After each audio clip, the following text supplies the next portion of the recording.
अस्सलाम वालेकुम दोस्तों। शेर ड्रामा में जैसा कि शेर को छोड़कर चली जाती है फजर, जैसे ही दोनों बाहर खड़े होकर लॉन में बात कर रहे होते हैं, बदरज़मान ऊपर से खड़ा इन दोनों की बातें सुन रहा होता है और शेर इस बात को समझता है कि दुश्मन हमारे आगे पीछे फिर रहे हैं। लेकिन फजर इस बात को अभी नहीं समझ पा रही। शेर ने बहुत समझाया फजर को कि तुम इस तरह ना करो, तुम हमारे घर में ही रहो, मगर फजर बात नहीं मानती। अपने बाबा का प्यार हासिल करने की खातिर शेर से दूर रह रही है। इवन कि वो हॉस्टल में रहना चाहती है, मगर वो इस बात को नहीं समझ रही कि डॉक्टर रंगू वाला का कत्ल हो गया तो उसके बाद फजर का भी कत्ल किया जा सकता है। लेकिन फजर को इस बात की समझ नहीं आई और वो चली जाती है। जैसे ही जाती है, शेर राजदान को बुलाता है और राजदान से कहता है कि फ़जर पर तुमने कड़ी नज़र रखनी है और जिस हॉस्टल में रहेगी उस हॉस्टल की जो इंचार्ज होगी उस पर तुमने ख़ास ध्यान रखना है और हॉस्पिटल में अपने ही डॉक्टर, अपने आदमी हायर कर दो जो हमें फ़जर को सिक्योर हम फील करें। लेकिन राजदान कहता है कि हॉस्पिटल के अंदर हमारे आदमी कैसे होंगे, हम कैसे वहाँ पर रहेंगे और कैसे नज़र रखेंगे।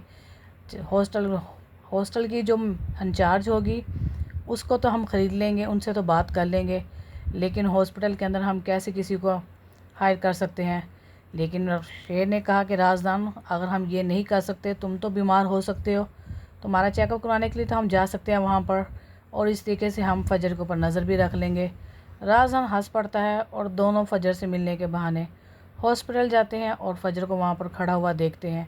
जैसे फ़जर देखती है और हंस पड़ती है और सख्ती से कहती है, शेर तुम्हें मैंने मना किया था कि मेरे पीछे मत आना, मगर तुम क्यों बार बार मेरे पीछे आ रहे हो। अगर मेरे बाबा ने देख लिया तो मैं उनके वो मोहब्बत नहीं हासिल कर पाऊँगी जो मैंने करनी है उनसे।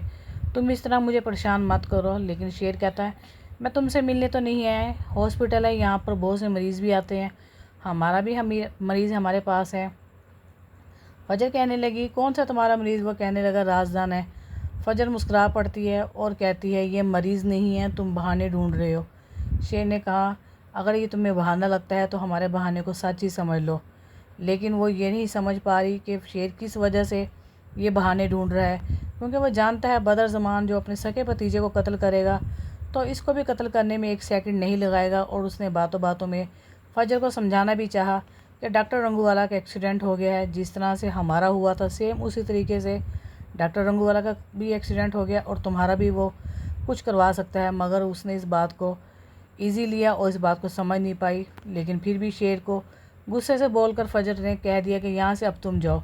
दोनों हंसते हुए वापस लौट जाते हैं। दोस्तों, तो क्या बदरज़मान भी शेर को और फ़जर का दोबारा से एक्सीडेंट करवा कर क्या इन्हें भी डॉक्टर रंगूवाला की तरह फ़जर का कत्ल करवा सकता है? अपनी राय का इज़हार कीजिएगा। वीडियो पसंद आए तो लाइक करें, चैनल पसंद आए तो सब्सक्राइब करें। इजाज़त नहीं, मिलती है न्यू एपिसोड में। ओके, थैंक यू, अल्लाह हाफिज़।